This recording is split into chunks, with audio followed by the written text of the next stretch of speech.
the Cooler Master, we're looking at the fans right now. This is the MF140 Halo 2s in a black and white, and right next to it we got the 120. So if you want something less chunkier, you have the option of that as well. Now if you remember the Master Fan 120s, these are going to be upgraded with enlarged fan blades, so it's 7 blades, a hybrid frame design which is actually feeling really good, and the biggest one that I think is ARGB Gen 2. So they're giving you an option now to not just stick with one color but to change it up and have the whole rainbow in your PC. Awesome.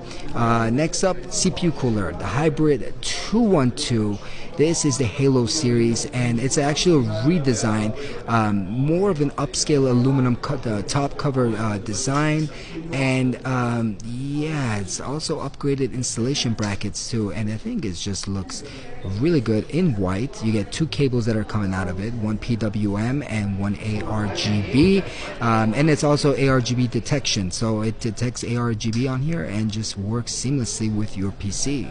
For the performance people, this is the Mobius 120 OC fan, ring blade design, which is phenomenal. As you can see, just spinning that thing, you can see how it works. Double ball bearings, metal motor hub, and also it's got a fan speed cable toggle, so it could detect and also it could do different things. So if you're looking for something sleek, stealthy, but with a lot of performance, then the Mobius 120 OC is it.